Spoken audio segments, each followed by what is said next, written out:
Hi, I just wanted to take a minute and show you the setup that I use to play Star Wars: The Old Republic. I've talked to a number of people who either don't know or don't believe that it's possible to play on your television using an Xbox 360 controller.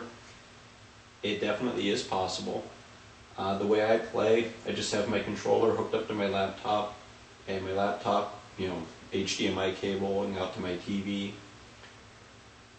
And I use a program called Joy2Key to make the computer accept controller inputs. It's not very hard to set up. You do have to run Joy2Key as administrator in order for it to work in the game. Other than that, the setup's pretty straightforward. I played all the way to level 50 as a Jedi Knight, didn't really have any problems. Some people were saying with all the different skills you would need to activate, there just wouldn't be enough buttons on the controller. Actually, there's basically an infinite number of buttons because you can use combinations.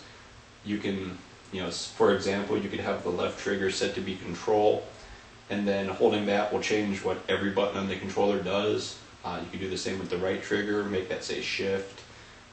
Then you can have both, shift, both triggers, and X would be something else. I didn't have to go that far, because really there's enough buttons. I use two different setups. I use one while leveling, which is just much more straightforward. There's none of that, holding multiple buttons stuff. Then once you get around level 50 for endgame, you have so many abilities you might want to do something like that, but I'll show you what I have set up for my bounty hunter to give you an idea. One thing I never change, my left stick always moves my character and turns. Right stick is just the mouse. Right, what I have set up now, my left and right mouse buttons, I have A and then the right shoulder, which is convenient for interacting with people or pretty much anything you have to do. Then the numbers 1 through 8, for activating abilities. I keep 1, 2, and 3 on my B, X, and Y buttons.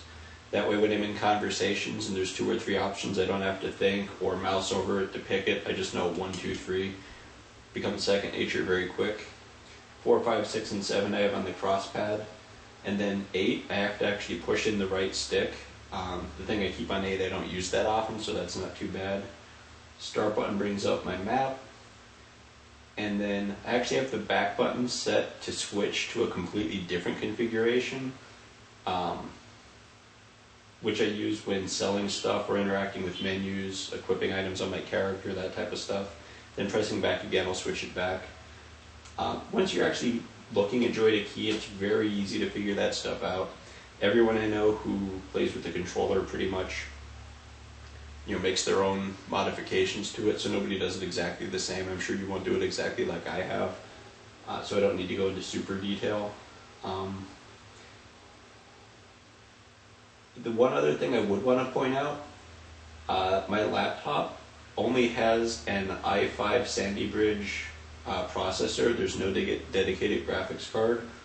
So if you're wondering if you can run Star Wars: The Old Republic, on a Sandy Bridge processor, which is, Intel HD Graphics 3000, yes, you absolutely can. I get about a solid 30 frames per second. And there's actually better integrated Intel processors right now for graphics. Well, there's the i7, which was always a hair better. And now there's a new Ivy Bridge out, which is even better. So if you have an Ivy Bridge anything that's Intel Graphics 4000, you're going to be set. That's about all I could think of. If you have any kind of specific questions, post them in the comments. I'll do my best to answer them. And thanks.